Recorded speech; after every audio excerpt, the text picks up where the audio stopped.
last thing I want to talk to you about is basically, in a nutshell, 3 of the most important concepts as it relates to producing successful treatment outcomes. I would put at the very top of that list the therapeutic relationship or alliance. You, in a sense, and I say this in a lot of other classes, you have to earn the right to treat a client. We know the literature is fairly clear that when it comes to a non-ethnic match, the client has a different ethnicity from the counselor, the dropout rate in terms of just meeting for one session, they'll drop out after one session, is 50%. That is not a good percentage.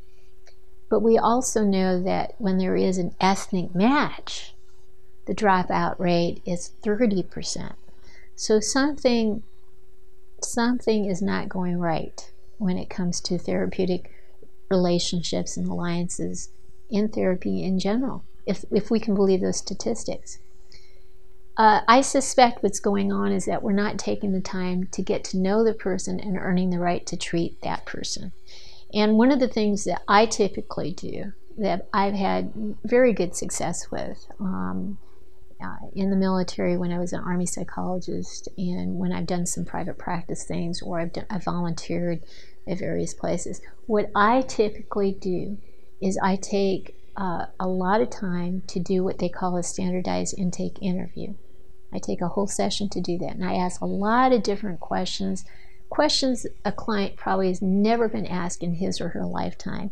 But what I'm trying to demonstrate with that is that I want to take the time to get to know you. I don't want to make any assumptions about you. I want to know your life story. And I've never had anyone respond negatively to that process. In fact, I've had people say, wow, nobody's ever asked me these questions before.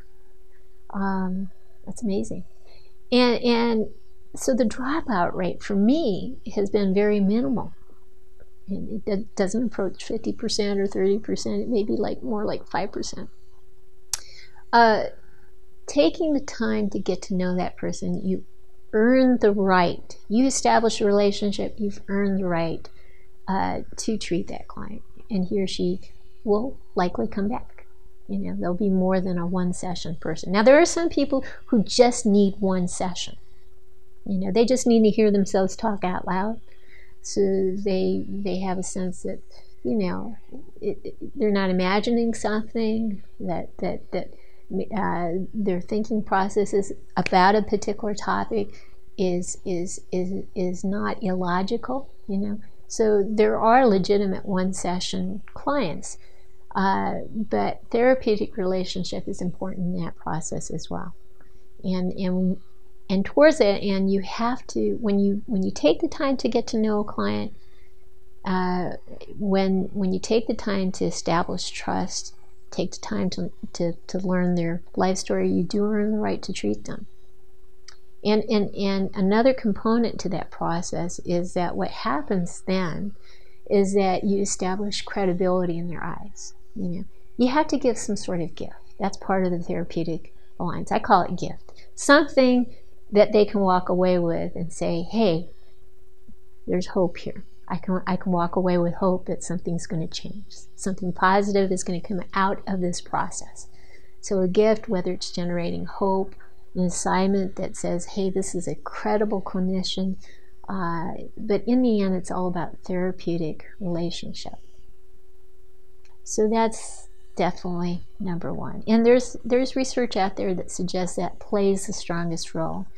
Not to say the intervention strategy doesn't play an important role, but the relationship is perhaps even as great as 2 times more important than the intervention strategy actually selected. So it's just something to think about. And that kind of makes sense. In life, in just about any field, relationships are everything. In terms of establishing morale and outcomes in terms of work. Relationships are very important. So why not think of that playing a role in the therapeutic relationship? It does play a significant role, and you need to keep that in mind.